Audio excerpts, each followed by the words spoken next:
네, 잔명아지 오늘 처음으로 문을 열 코너는요. 구직자 여러분들의 숨겨진 마음을 알아보는 공감 100% 시간입니다. 오늘은 또 어떤 주제일까요? 궁금하시죠? 네. 서희 씨가 알려주시죠. 네, 오늘 공감 100%의 주제는요. 취업에 미치는 부모의 영향력입니다. 대한민국 신입 구직자들에게 있어서 취업을 한다는 것은 새로운 인생을 개척해가는 과정이기도 하지만 부모에게서 독립을 한다는 의미로도 해석을 할 수가 있는데요. 자, 그렇기 때문에 자녀가 독립을 하는 그 순간까지 부모님의 관심은 좀처럼 사그라들지 않습니다. 자, 그래서 부모에게 자식은 영원한 숙제라고도 하는 것 같은데요. 자, 그렇다면 만만치 않은 취업 시장에 내몰린 구직자들에게 부모님은 어떤 존재이며 또 어떤 영향력을 가지고 있을지 오늘 공감 100%를 통해서 자세히 알아보겠습니다. 네. 오늘은 또 가족 얘기이기 때문에 약간은 민감하면서도 비밀스러우면서도 그러나 굉장히 솔직한 공감 100%가 될 것 같네요. 네, 그렇습니다. 제가 또 말씀을 드렸지만 아무래도 요즘 취업 시장 자체가 너무나 어렵기 때문에 부모님들도 구직자들 못지않은 많은 고민들을 그렇죠. 하면서 또 많은 영향력들을 미치고 있을 것 같은데요. 네. 자, 이 대표님은요, 졸업 후에 진로에 대해서 고민을 할 때 부모님께서 어떤 이야기를 많이 해주셨어요? 저희 부모님은 아무 말씀도 안 하셨거든요. 반복하는 스타일이세요? 네, 그렇죠. 방목뿐만 아니라 이게 너무 무관심한 게 아닌가 싶을 정도로 딱 했는데, 처음에는 그게 좀 안 좋을 수도 있었는데, 나중에 보니까 참 좋은 거더라고요. 대신 이렇게 하시는 부모님들은 책임도 네가 알아서 져라.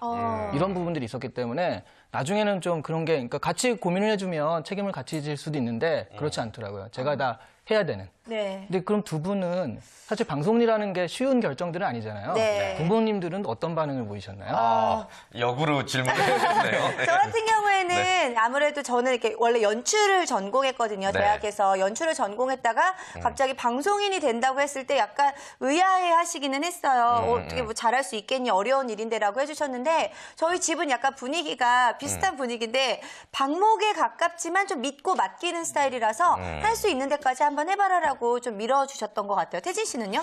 저희 부모님은 방송한다고 했을 때 박수를 쳐주셨죠. 쌍수를 들고. 예. 왜요? 이제서야 네 일을 드디어 찾았구나. 뭐라도 좀 해라라는 식이었는데 뭘 한다고 하니까 아무튼 좀 신기하셨나 봐요. 예. 네. 자, 그래요. 아무래도 정말 많은 분들이 부모님에게 받는 영향력, 뭐 저희 같은 경우에는 좀 긍정적인 영향력을 받은 경우라고 할 수가 있기도 그래요. 할 것 같고요. 근데 또 네. 저희 세대와 요즘 세대가 또 분명히 다를 수가 있단 말이에요. 지금은 좀 시대가 많이 변하긴 했죠. 그렇죠. 부모님들의 간섭이라는 게 예전에는 사실 이렇게 없는 경우가 많았거든요. 가령 뭐 자식들이 이제 뭐 친구들과 싸워서 맞고 들어오면 네. 바보같이 뭐 그럴 수도 있죠 하고 그냥 넘어가요. 그리고 잠든 애를 만져주면서 아팠겠다 이런 정도였는데 드라마처럼. 근데 부모의 사랑은 변하지 않죠. 대신 네. 요즘에는 야 그러면 네가 맞고 들어왔으니까 그러지 말고 때려야 된다. 그럼 못 때리겠어? 이제부터 태권도장 가자. 해가 태권도를 가르쳐준다든가 하는 식으로 좀 내용들이 많이 바뀌었죠. 네. 근데 사실 저희 때만 하더라도 착하게 자라야 된다, 착한 게 최고다 이렇게 교육을 받았다면은 요즘 부모님들의 교육 스타일을 보면은 착한 것보다는 손해 보지 않는 게 우선이다라고 말씀하시는 경우들이 확실히 좀 많이 있는 것 같은데 아무래도 그런 경우들이 많이 있는 거죠. 네. 손해 보는 것도 안 된다라는 걸 떠나서 손해 보지 않는 방법까지 직접 가르쳐야 직성이 풀리는 게 요즘 부모들이라고 볼 수 있거든요. 네. 그래서 이제 각종 신조어들이 등장을 하는데 가령 그 많이 알려진 게 이제 헬리콥터맘 같은 경우 있죠. 그러니까 고등학교 때뿐만 아니라 나중에 취업하고 대학교 가서도 그 학생 주위를 떠돌아다니면서 계속적으로 참견을 해주시는 좋은 말, 나쁜 말로는 참견이고요. 네. 좋은 말로는 이제 관심과 사랑을 보여주시는 그런 엄마들이 많다는 거죠. 그러니까 네. 그 아이의 위에서 계속해서 프로펠러를 돌리시는 거죠. 뭐든지 간에. 네. 그 주위에도 이런 분들이 있는지 궁금해요. 우리 학생들에게 한번 여쭤보죠. 영훈 학생 보셨어요? 보셨다면 느낌이 어때요? 네, 저 같은 경우는 제 제일 친한 친구 어머님께서 약간 이런 경향이 있으십니다. 그래서 그 이제 친구 이제 뭐 취업이나 이런 쪽보다는 이제 생활 습관이나 아니면 뭐 여자친구를 만나면 왜 이 시간에 들어오니? 어머. 네, 아니면 저랑 또 어쩌다가 이렇게 또 놀다가 조금 늦으면 저는 다음날 어머니한테 소환 나갑니다. 네. 그 시간까지 왜 뭐 했는지 그 연유에 대해서 다 말씀드려야 되고 네. 네, 그러신 분이 있는데 어때요? 친구가 너무 대단해 보입니다. 그래요. 그 말이 맞는 것 같아요. 정말 예. 친구가 대단해 보일 수도 있을 것 같은데 네, 수연 학생은 어때요? 저는 제 친구 수강 신청을 부모님이 이제 시간표 다 짜셔서 대신해주는 경우를 봤어요. 되게 친구가 의존적이구나 이런 걸 좀 속으로 느끼는 네, 그런 경우도 있었습니다. 네, 맞아요. 사실 저도 예전에 방송 처음에 시작할 때 제 주변에서 이 오디션 같은 정보를 부모님께서 직접 알아서 짜주시는 분이 있었거든요. 이제 오디션 직접 데리고 다니시고 하는 경우들을 보면서 네. 아니 나이가 20살이 훨씬 넘었는데 왜 이렇게 부모님께 저렇게 의존적일까라는 생각을 한 적이 있었는데 자 아무래도 그만큼 부모의 또 영향력이 크고 또 그만큼 의존하는 분들도 많이 있는 것 같은데 네. 자 실제로 이 헬리콥터 맘들의 활동 영역이 꽤 넓다고 하죠? 그렇죠. 그 예전에는 그냥 초중고 교육에다가 뭐 그 정도, 그러니까 대학교 들어가면 이제 알아서 하겠거니 정도까지였잖아요. 네. 네. 근데 요즘엔 대학교에서는 물론이거니와 취업을 한 다음에도 가령 사직서 제출 같은 경우에는 좀 껄끄러운 일이잖아요. 부모님이 사직서를 대신 들고 와서 야, 우리 아들 이제 못 다니겠으니까 하고 내준다는 거죠. 어머. 네. 그 친구도 이제 안 보면 끝이니까 네. 그런 경우도 있고 뭐 나중에 취업을 했는데 탈락하는 경우도 있잖아요. 서류에서. 네. 그럼 아니 우리 아들처럼 이렇게 좋은 스펙이 왜 떨어지냐고 항의하는 전화도 있고 취업 시장까지도 이제 헬리콥터 많이 파고들었다고 합니다. 야, 그러니까 다 큰 아들이나 다 큰 딸을 대신해서 사직서를 직접 부모님이 내시고 뭐 실제 이게 현실이란 얘기예요? 네네, 그렇죠. 그 신문이나 이런 데를 봐도요, 이런 경우들이 굉장히 많거든요. 네, 사직서를 대신 제출하는 그런 것도 있고, 제가 그렇게는 안 보이는데 제가 사실 또 객원 교수를 하고 있거든요. 네, 안 보여요 그렇게 절대. 네. 가끔 그렇게 보는 사람도 있긴 한데, 오늘 아주 까칠하시네요, 여러 가지로. 네. 아니에요. 근데 제가 그런 경우를 좀 당해요. 가끔 그 성적에 대해서 우리 딸이 공부 잘하는데 왜 B가 나왔냐. 이거를 학생이 전화해가지고 교수님 왜 이렇게 됐습니까가 아니라 학부모가 전화해서 네. 우리 딸이 이런데 말이 되느냐. 이게 대학교 애가 할 게 아니죠. 네, 그쵸. 그런 식으로 뭔가 대학교 때까지도 부모님한테 의존하던 애들이 이제 나중에 커서 그렇게 되는 거거든요. 또 이런 경우도 있습니다. 그 한 번은 되게 굴지의 유명 대학 교수님이 전화를 하셨어요, 저한테. 그래서 일면식도 없는데 갑자기 전화가 와서 뭐 우리 대학이 어쩌고저쩌고 막 이렇게 하는 거예요. 그래서 혹시나 뭔가 좋은 일이 있지 않을까 하는 마음에 열심히 들었거든요. 네. 근데 들어보니까 자기 딸이 이번에 사트를 봐야 돼, 삼성 사트를 봐야 되는데 공부를 어떻게 하면 좋겠냐. 이거를 물어보려고 전화를 하신 거예요. 그래서 그 공부 방법까지 꼬치꼬치 깨묻는데 교수님한테 아무리 말해봤자 딸한테 그럼 직접 얘기하는 게 훨씬 낫잖아요. 그렇죠. 이런 경우도 꽤 많았고요. 그래서 어떻게 하셨어요? 직접 만나서 알려주셨어요? 아니요, 만날 생각은 없으시더라고요. 나 그분이. 교수님께 직접. 그냥 아주 친절하게 말씀드렸습니다. 네. 혹시나 해서요. 혹시나. 네. 이런 경우도 많고요. 또 뭐 백화점이라든가 이런 데 근무하는 사람들도 네. 그러니까 백화점이나 이런 데에 그 여성분들이 많이 지원을 하잖아요. 네. 근데 이런 경우에 특히 이제 부모님들이 항의 전화가 갔을 때 스펙이 딸린다. 이거 딸리지 않는데 왜 네. 우리 딸이 딸린다고 그러냐 이러면서 항의 전화하는 경우가 상당히 많다고 그래요. 그렇군요. 저는 사실 이 정도로 열정적인 부모님들이 많이 계실 줄 몰랐는데 정말 부모님의 열정이 참 대단하신 것 같은데 사실 기존에 일을 하고 있던 사람들 입장에서는 이렇게 헬리콥터 맘이나 이런 부모님들이 이렇게 직장의 영역까지 침범을 하는 것 자체가 어떻게 보면은 공포가 될 수도 있을 것 같아요. 네, 직접 일에 영향을 주기도 하는데요. 네. 제가 아는 좀 재밌는 일화가 하나 있는데 네. 그 되게 유명한 교수님이에요. 우리나라에선 이 분야에서 3위 안에 드시는 분이거든요. 네. 자신의 분야에서. 이분이 이제 대학교에서 60살이 좀 넘으셨는데 네. 강의를 하시는데 좀 이렇게 농담으로 여러분같이 멍청한 사람들과 나같이 똑똑한 사람은 성대모사예요. 네. 했는데 그날 저녁에 전화가 왔대요. 뭐라고요? 학부모한테. 아, 기분 나쁘다고? 아니 교수면 다냐? 왜 우리 아들 같이 똑똑한 애한테 멍청이라고 하느냐? 그래가지고 너무 당황을 하셔서 네. 60평생 그런 일이 없었잖아요. 다음부터는 어떻게 하냐면 그런 말을 안 하진 않거든요. 여러분같이 멍청한 사람들과 나같이 똑똑한 사람들 한 다음에 농담입니다. 네. 꼭 붙인대요. 혹시나 해가지고요. 그러니까 이런 식으로 뭔가 좀 이게 당하고 나면 약간 좀 위축되죠. 달라지거든요. 네. 당연히 직장에서도 혼내야 되고 일을 가르쳐야 되는데 거기서 그럴 때마다 엄마한테 전화가 온다. 그러면 아무래도 그런 부분이 좀 부자연스러워지겠죠. 그렇군요. 네. 아무튼 뭐 이 모습이 좋은 모습인지 나쁜 모습인지 모르겠으나 어찌됐건 이 부모님들의 노파심이 좀 지나치진 않나라는 생각이 가끔 들긴 합니다. 네. 우리 학생들과 또 이야기를 나눠볼게요. 우리 부모님의 헬리콥터 지수는 몇 점이라고 생각하시는지 10점 만점에 우리 영훈 학생은 어떻게 생각해요? 저는 저희 어머니 한 5점 정도로 생각합니다. 적당하다. 네. 그렇군요. 네, 수연 학생은요? 저희 부모님은 한 3점 정도라고 3점. 생각을 해요. 굉장히 독립적으로 좀 키우시나 봐요. 저를 좀 가끔 자유분방하게 풀어놓으시는 것 같아요.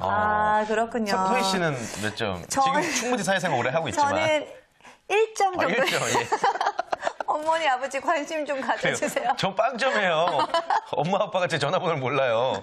예. 네, 아무래도요, 저희 같은 같은 입장에서는 이렇게 아무래도 헬리콥터 맘이 뭐 사회적으로 나쁠 수도 있겠지만 나에게 이렇게 관심을 가져주고 잘해준다 뭐 이런 거에 있어서는 네. 좀 좋을 것 같기도 한데 어때요? 그래, 요즘 학생들이 또 이제 어떻게 받아들이냐 나름인 것 같은데 네. 뭐 계속해서 또 얘기를 나눠보면 정답이 나오지 않을까 싶습니다. 요즘 이 헬리콥터 맘이 왜 이렇게 요즘 들어서 여기저기서 많이 더 등장하는 걸까요? 일단 두 가지인데요. 네. 첫 번째는 아무래도 경쟁 사회에서 스펙이라는 것이 이제 앞에 서잖아요. 예. 그러다 보니까 그런 부분들을 학생 혼자서 하기에는 힘들 때가 있다는 거죠. 네. 이렇게 고입, 대입 때 보면 공부만 하기도 바쁜데 다른 것들을 해야 되잖아요. 그래서 어머님들이 자꾸 매니지먼트 하던 그런 습관들이 결국 여기까지 가는 것이 하나 있고요. 네. 또 하나는 예전에는 자녀가 많았잖아요. 2명, 3명 되니까 분산이 되는데 예, 예. 요즘 한두 명이니까 집중이 된다는 거죠.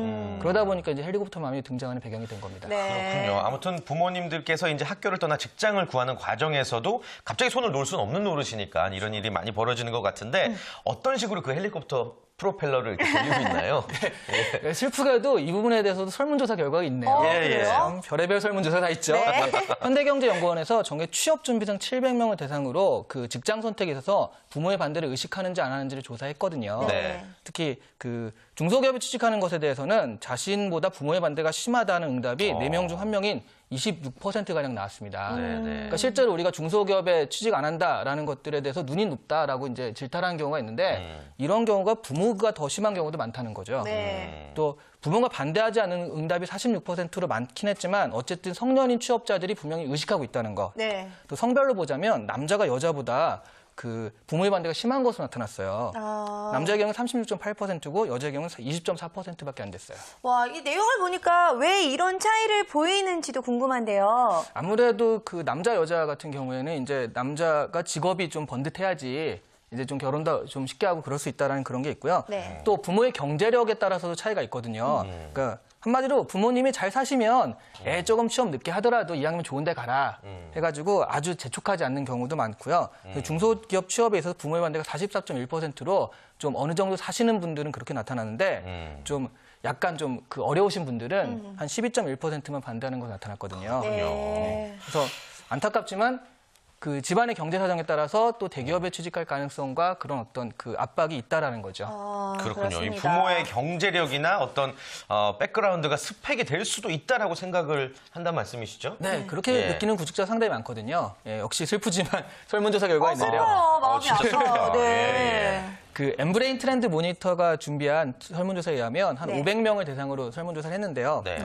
대학생 및 취업준비생의 93%, 직장인의 82.6%가 과거 대비 취업이 되게 어렵다고 인식을 했어요. 취업 스펙에 대해서. 취업이 어려워진 이유가 높아진 스펙과 대기업 선호 현상 때문에 나타나는데 네. 대학생과 취업준비생 같은 경우에는 지나치게 높은 스펙을 가장 큰 이유로 뽑았고요. 네. 또 대기업의 취업을 원하기 때문이라는 의견도 48% 이루었거든요.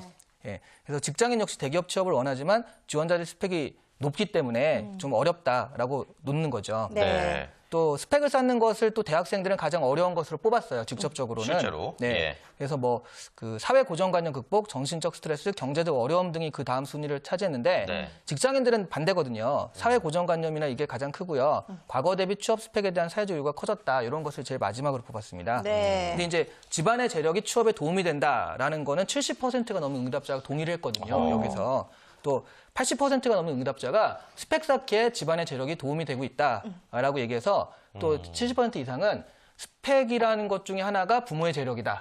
부모의 재력이 스펙의 하나다. 이렇게 얘기하는 분들이 있다는 거죠. 좀 안타깝다. 네, 예. 근데 사실 어느 부분에 있어서는 이럴 수도 있겠다라는 생각이 드는 게 저희도 사실 방송 처음에 준비할 때 드는 비용들이 또 만만치가 아유, 않잖아요. 그쵸. 근데 아무래도 조금 재력이 있는 집의 아이들 같은 경우에는 그 기간을 좀 기다릴 수가 있어요. 여유 있게. 근데 그렇지 않은 경우에는 뭐라도 또 해야 되는 그쵸, 마음이 그쵸. 있기 때문에 예. 이 기다림의 시간을 가질 수가 없었던 경우들이 있는데 자, 그런 것과 또 아무래도 일맥상통하는 부분이 아닐까 싶기도 한데 그래요.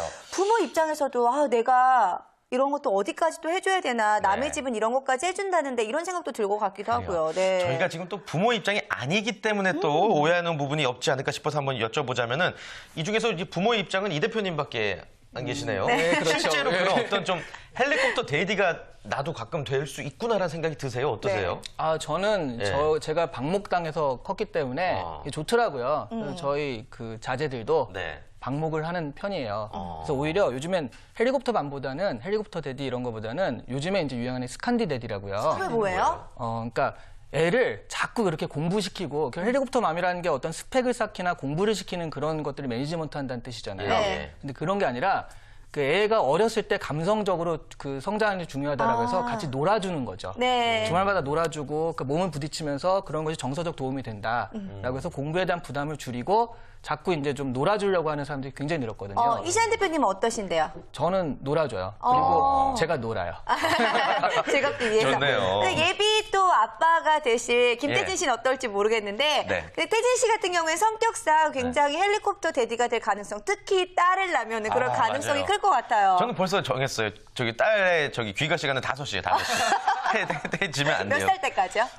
뭐 결혼하기 전까지. 예. 피곤하겠네. 꼭 아들을 낳으셨으면 좋을 것 같은데. 네. 자, 근데 아무래도 영훈 학생이나 수연 학생 같은 경우에도 이 부모님께 이제 아무래도 준비를 하면서 뭐 여러 가지 부분에 있어서 굉장히 잘해주신 부분들도 있겠지만 이런 것들은 좀 아쉬웠다라는 부분들이 또 있을 것 같아요. 이런 거 좀 허심탄회하게 이야기를 해볼까요? 네. 네. 제가 제일 아쉬운 점은 그 어머니께서 점을 보고 오셨을 때가 제일 아쉽습니다. 네. 그때 최근에 어머니가 제 점 보신 건 제가 해외에 나갈 그럴 팔자라고 이렇게 듣고 오셨는데 그날부터 왜 영어 공부 안 하니? 왜 영어 듣기는 안 하니? 말하기는 안 하니? 넌 해외에 나가야 되는데. 근데 제가 막상 해외 나가는 게 아니잖아요, 지금. 근데 그런 것 때문에 스트레스 받는 거? 그런 게 좀 아쉽습니다. 맞아요. 나를 믿어주지 못하고 점괘를 더 믿으시는 어머니. 예. 부담스럽잖아. 해외 파트가 아닌 다른 부분에 또 지원을 하려면 부모님 그쵸. 눈치가 또 보이죠, 그러면? 네, 아무래도 제가 사주를 따라가야 되나 이런 생각도 많이 하게 되고, 네, 좀 눈치를 보긴 봅니다. 예. 그렇군요. 수연 학생 같은 경우에는 어때요? 저희 어머니는 가끔 신문 기사를 스크랩해서 오세요. 네. 얘 좀 봐라. 얘는 이렇게 성공을 했다. 근데 너는 뭐니? 막 이렇게 가끔 이렇게 던지실 때마다 저도 약간 서운하기도 하고 저도 열심히 하고 있는데 그래서 좀 더 믿어주셨으면 하는 생각이 들 때가 있어요. 그렇군요. 그래요. 내심 다 부모님께 누구나 섭섭한 분이 분명히 있는 것 같은데 네. 그 이렇게 늦은 나이까지 자녀를 케어하지 않고도 부모님께서 제대로 성장시킬 수 있는 방법에 대해서 우리 이 대표님께서 얼마 전에 또 책을 내신 걸로 이렇게 말씀을 해달라고 하셨습니다. 시즌 안 들어가나요? 이렇게 홍보용으로? 네. 어떤 안 들어가는군요. 내용의 책인가요? 뭐 책은 그냥 네. 그 어떤 포트폴리오라든가 이렇게 프로젝트 준비하는 건데 네. 사실 이게 취업 준비생도 그런 게 되게 필요하잖아요. 스스로 프로젝트를 해보고 거기서 결과를 내고 그걸 갖고 이제 내가 면접을 통해서 어필하는 게 필요한데 이런 게 중고생 때부터 이루어지면 좋거든요. 그래서 어린아이들한테는 이런 것들을 이른바 이렇게 헬리콥터 마음이 자기가 안 되려면요. 결국 애가 혼자서 못 한다는 것 때문에 그런 거니까 애가 혼자서 할 수 있도록 조그만 프로젝트를 주면서 그것도 혼자 할 수 있는 연습을 시켜야 돼요. 네. 가령 얼마 전에 이제 저희 아이한테도 이런 프로젝트를 준 적이 있어요. 그러니까 어떤 거요? 15,000원을 딱 주면서 앞으로 열흘 동안 이 돈을 가지고 네가 써라. 그랬더니 옛날에는 뭐만 보면 저거 사줘, 저거 사줘, 저거 사줘 했는데 그건 아무거나 네가 사고 싶은 걸 사. 대신 15,000원을 갖고 네가 하는 거고 그 다음엔 없어. 그러니까 자기가 안 사요. 가다가 친구가 야 이거 같이 사자 그래도요. 아, 나 안 먹는다고. 되게 좋아하는데 안 먹는다고. 왜냐면 네. 돈을 내야 되니까. 어. 그래서 15,000원을 자기가 딱 하잖아요. 그럼 일종의 그게 프로젝트를 성공한 예가 되거든요. 네. 그런 식으로 혼자 하는 프로젝트를 자꾸 줘가지고 얘가 혼자서 뭘 할 수 있도록 키워주는 것이 앞으로는 자기가 헬리콥터 마음이 안 되려면 아이를 그렇게 예방하는 게 좋겠습니다. 네, 부모 스스로도 아무래도 아이가 독립적으로 자라지 못하게 하기를 원하진 않을 거기 때문에 이렇게 쉽지는 않지만 이런 방법들을 한번 행해 보시면 어떨까 싶은데 자, 앞서서 우리 두 구직자 여러분들이 부모님께 조금은 아쉬운 부분들에 대해서도 이야기를 해줬는데 취업 준비에 여념이 없기 때문에 부모님께 아무래도 효도할 기회들도 아직은 지금 좀 없을 것 같아요. 이 자리를 빌어서 부모님께 영상 편지 한번 써보면 어떨까? 그래요. 이게 진짜 귀한 자료가 될 수 있어요. 네, 예. 진정성을 담아서 한번 이야기를 그래요, 해보도록 그래요. 하겠습니다. 자, 먼저 영은 학생부터. 네. 영상 편지라는 게 느낌이 되게 생소하네요. 네. 일단은 늘 이렇게 투정도 많이 부리고 요즘 한참 이제 원서 쓰고 있어서 신경질도 많이 내고 그러는데 잘 받아줘서 고맙고 그리고 맨날 이렇게 표현을 잘 못해도 인턴 했을 때 바로 생각난 게 엄마랑 아빠였으니까 늘 고마운 마음이 있다는 걸 전하고 싶습니다. 네. 아, 사랑합니까? 네. 사랑하십니까? 네, 사랑합니다. 아, 좋습니다. 그래요. 네, 우리 수연 수연 학생 학생. 오늘 방송 처음인데 갑자기 영상 편지 써서 좀 당황스러울 것 그래도 같긴 한데. 기념할 만한 일이니까요. 네, 부모님께 허심탄회한 이야기 한번 해볼게요. 네, 네. 영상 편지 큐. 네, 저희 아빠 저한테 관심 좀 가져주세요. 그리고 저희 어머니는 항상 뒤에서 저를 믿고 응원해 주셔서 항상 감사하고요. 취업 준비를 하다 보면 진짜 제2의 사춘기 소녀처럼 되게 투정 부릴 때도 많은 것 같은데 그럴 때마다 진짜 항상 꿋꿋이 저를 믿고 응원해 주시고 맛있는 저녁도 많이 해주시는 두 부모님께 항상 감사하다는 말 드리고 싶습니다. 네, 아이고 아름답습니다. 저런 딸 나면 좋을 것 같아요. 저기 그래요. 의젓하게. 네. 네, 너무 예쁜 모습이네요. 자, 오늘 공감 100% 취업에 미치는 부모의 영향력에 대해서 이야기를 나눠봤는데요. 뭐 자식의 부모 사랑, 부모의 자식 사랑만큼 아름다운 것은 없습니다만 또 변화하는 트렌드에 맞춰서 또 어떠한 부모님들께서 느끼셔야 될 부분이 분명히 있을 것 같은데 끝으로 종합 정리 한번 해주시죠. 네. 부모님들이야 자식을 다 사랑하죠. 근데 이제 그런 부분에 있어서 지금 단기적으로 내가 개입해가지고 애를 위해서 뭘 해준다라고 한다면 단기적으로 좋을 수 있지만 장기적으로는 독립성을 앗아가는 결과를 낳거든요. 네. 장기적으로 보셔서 지금 좀 마음이 아프더라도 혼자서 할 수 있도록 자꾸 토대를 마련해 주시는 것이 좋겠습니다. 네. 그렇군요. 자, 이렇게 해서 오늘 공감 100% 여기까지 마무리를 지어보도록 하겠습니다. 네, 저희는 잠시 후 2부에서 돌아오도록 할 텐데요. 유용한 정보들 많이 준비했습니다. 먼저 김효선 캐스터가 준비한 취업 정보 백서 함께 하도록 하겠고요. 네, 거기 어때 코너를 통해서는요. 롯데리아의 인턴 체험기를 여러분께 전해드리도록 하겠습니다. 멀리 가지 마시고요. 채널 고정!